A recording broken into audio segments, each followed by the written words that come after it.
बाबा बाबा। अरे तू यहाँ क्या कर रहा है बिटुआ? बाबा ये देखो, मैं खुपरी लेकर आया हूँ। इसे खुपरी नहीं खुरपी कहते हैं। पर तू क्या करेगा इसका? बाबा मैं भी आपके साथ खेती करूंगा। अरे ना बिटुआ, तू ये खेती बाड़ी ना कर, बस अपनी पढ़ाई पर ध्यान दे। ये खेती बाड़ी बहुत मेहनत का काम है बिटुआ। पढ़ लिख कर अफसर बन जाएगा तो गाड़ी में घूमेगा, मेरी तरह फावड़ा नहीं चलाना पड़ेगा। हाँ हाँ पढ़ लूंगा बाबा, लेकिन आपको इतनी मेहनत अकेले भी नहीं करने दूंगा। हरिकिशन एक छोटे से गांव में रहता था और खेती बाड़ी करके अपने परिवार का पेट पालता था।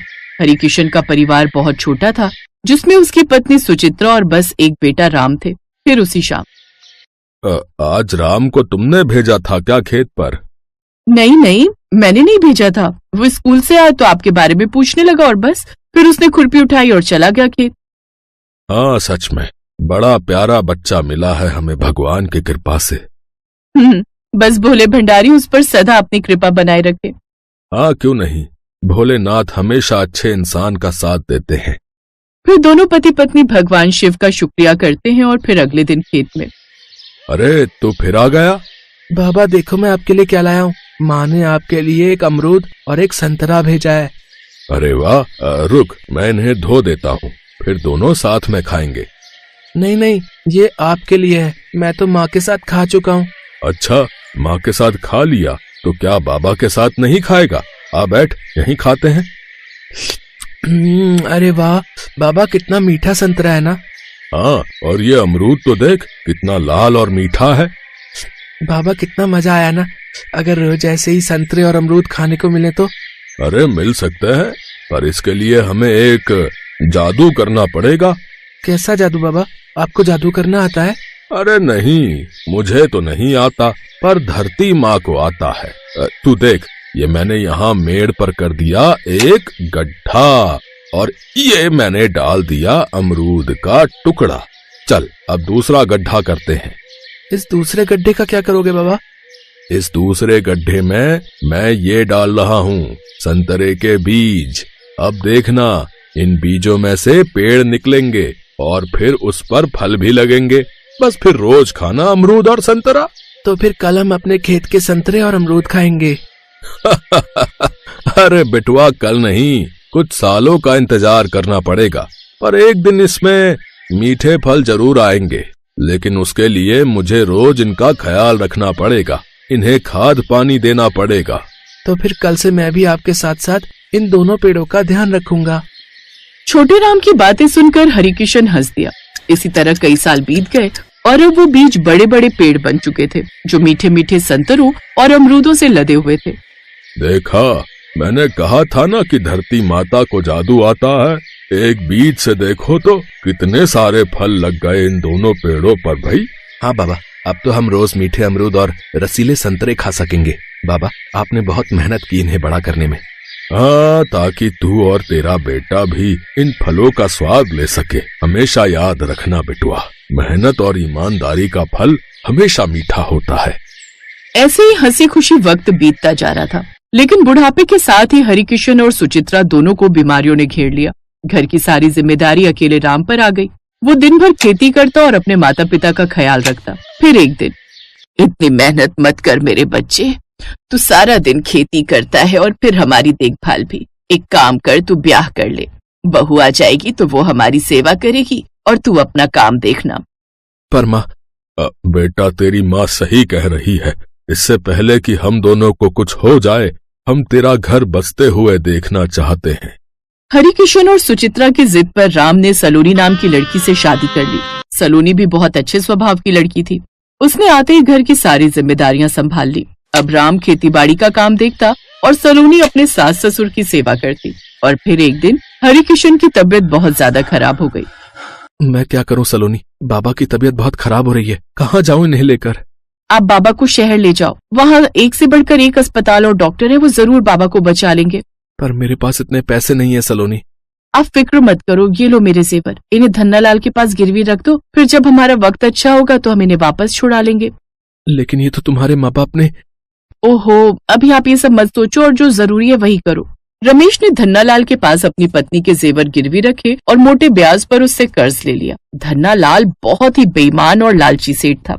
अब देखना, इस राम को ब्याज के चक्कर में ऐसा फंसाऊंगा कि पहले ये जेवर मेरे होंगे और फिर धीरे धीरे इसका खेत भी हड़प लूंगा। बेचारा राम अपने माँ बाप को लेकर शहर चला गया। उसने अपने माता पिता का इलाज कराया, पर ना तो वो हरिकिशन को बचा सका और ना ही अपनी माँ सुचित्रा को उनके आखिरी पलों में। बेटा, मेरी अंतिम इच्छा है कि तुम मेरा अंतिम संस्कार मेरे खेत में ही करना, वहीं अमरूद और संतरे के पेड़ के नीचे। मैं अपनी मिट्टी में ही मिल जाना चाहता हूँ।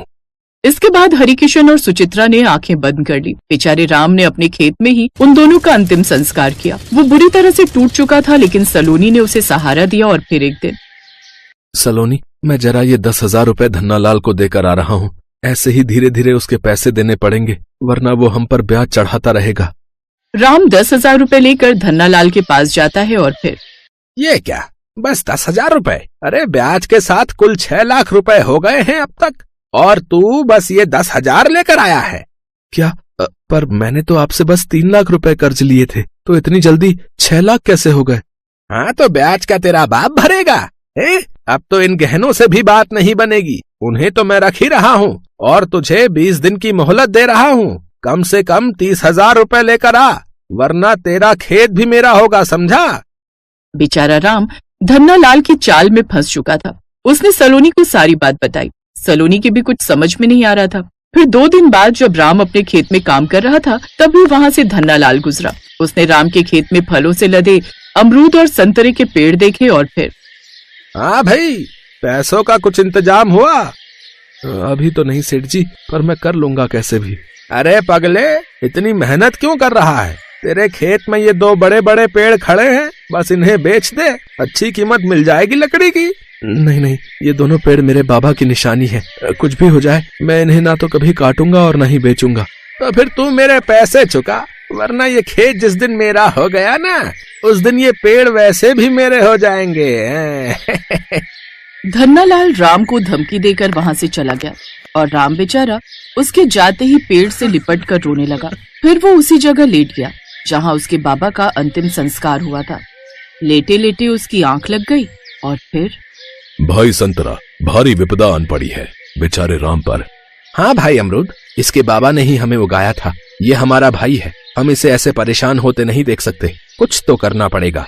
मेरे पास एक उपाय है। हे भोलेनाथ, हम पर कृपा करो, हमें जादुई सोने और चांदी का पेड़ बना दो, ताकि हम अपने भाई की सहायता कर सकें। पेड़ों का इतना कहना ही था कि तभी भोलेनाथ ने चमत्कार किया और अगले ही पल एक तेज रोशनी के साथ अमरूद का पेड़ सोने का बन गया और संतरे का पेड़ चांदी का। उस रोशनी से राम उठ बैठा और अपने सामने सोने चांदी के पेड़ देखकर उसे अपनी आंखों पर विश्वास नहीं हुआ। ये कैसा चमत्कार है शंभू? इसके बाद अमरूद और संतरे के पेड़ ने सारी बात राम को बता दी। तो अब से जब भी तुम हमें हाथ लगाओगे, हम सोने और चांदी के बन जाएंगे, और फिर तुम हमारे सोने चांदी के फलों और पत्तियों को तोड़कर उन्हें बेच सकते हो। तुम दोनों का बहुत बहुत धन्यवाद। तुम दोनों ने तो मेरी सारी परेशानी ही खत्म कर दी, पर अब मैं तुम्हारे फल कैसे खा पाऊंगा? उसकी चिंता मत करो। जब भी तुम्हारा अमरूद या संतरा खाने का मन हो, तो सलोनी से कह देना, वो तोड़ लेगी हमारे फल। उसके हाथों से तोड़े गए फल फल ही रहेंगे।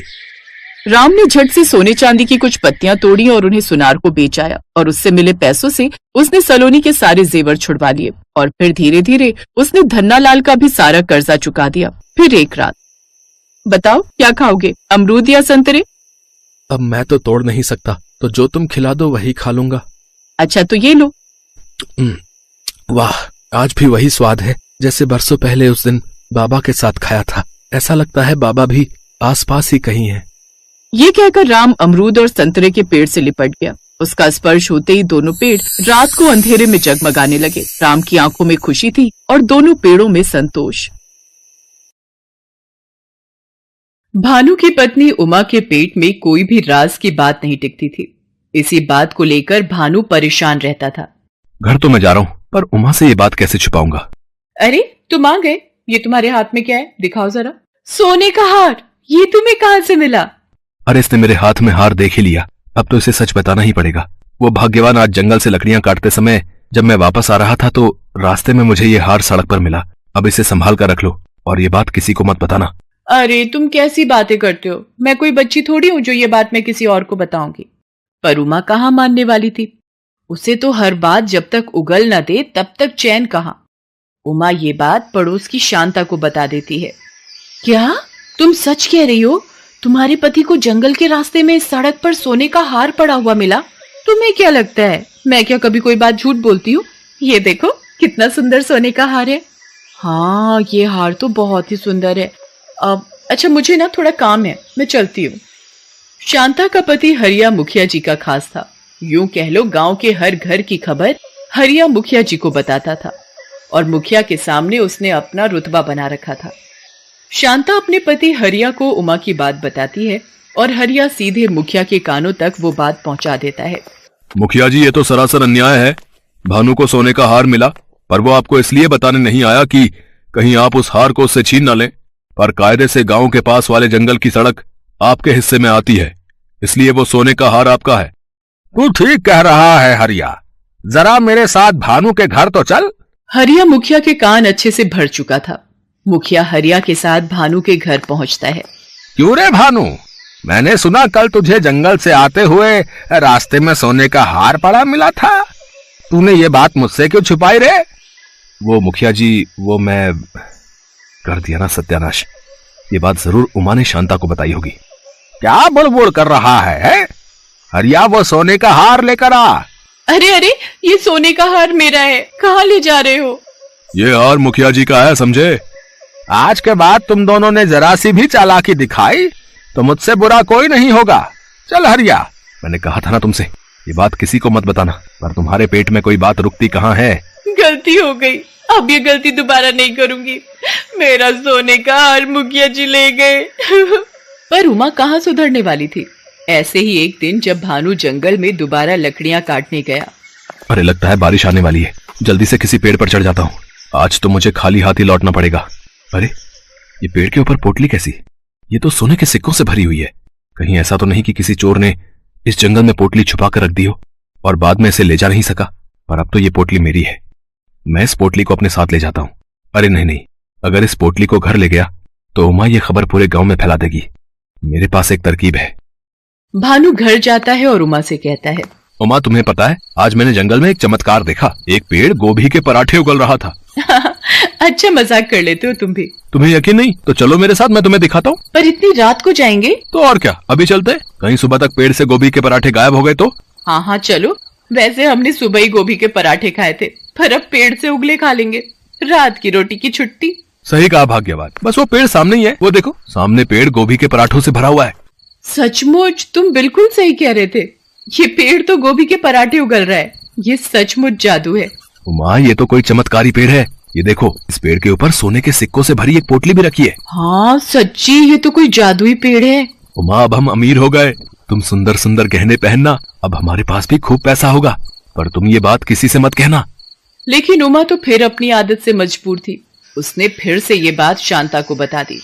शांता ने हरिया से कहा और हरिया फिर से मुखिया के पास पहुंच गया। इस बार मैं इन दोनों को नहीं छोड़ूंगा। हरिया जाकर लकड़हारे भानु और उसकी पत्नी उमा को मेरी हवेली पर लेकर आओ। चलो, तुम दोनों को मुखिया जी ने अभी हवेली पर बुलाया है। लगता है उमा ने फिर से शांता को सारी बात बता दी है। भानु, क्या ये बात सच है कि तुझे जंगल से सोने के सिक्कों की पोटली मिली है? कैसी बातें कर रहे हैं मालिक, मुझे तो जंगल से कोई सोने के सिक्कों की पोटली नहीं मिली। आपसे किसने कहा? क्यों, तुम्हारी पत्नी ने मेरी पत्नी शांता से कहा था कि कल रात तुम्हें जंगल से एक सोने के सिक्कों की पोटली मिली है। अब बोलो क्या जवाब है तुम्हारे पास, या तुम दोनों को सूली पर चढ़वा दूं? मुखिया जी, शायद आप नहीं जानते, उमा को नींद में सपने देखने की बहुत बुरी आदत है। आप इससे खुद ही पूछ लीजिए, कल रात इसने क्या जादू देखा था। उमा बताओ, कल रात तुमने क्या देखा था? हाँ वही तो, जिस पेड़ पर गोभी के पराठे लगे थे उसी पर तो सोने के सिक्कों की पोटली थी। उमा, ये तुम क्या बकवास बातें बोल रही हो? ऐसा भला हो सकता है? मुखिया जी, अब ये कहेगी कि इसने पेड़ के ऊपर सोने के सिक्के भी देखे थे। हाँ वही तो, जिस पेड़ पर गोभी के पराठे लगे थे उसी पर तो सोने के सिक्कों की पोटली थी। भानु, उमा को इसी वक्त मेरी आंखों के सामने से ले जाओ, वरना मैं गुस्से में पागल हो जाऊंगा। मेरे हाथों से तुम दोनों को कोई नहीं बचा सकता। और हरिया, तू भी अपनी पत्नी को समझा दे। पहले बात को पूरी सुना करे, उसके बाद ही बताया करे। कुछ भी बोल देती है, मेरा समय खराब कर दिया। भानु और उमा घर आ जाते हैं। उमा अभी भी यही सोच रही थी कि कहीं उसने सच में सपना ही तो नहीं देखा था, और भानु मन ही मन अपनी समझदारी पर मुस्कुरा रहा था। हेलो दोस्तों, कैसे हैं आप सब?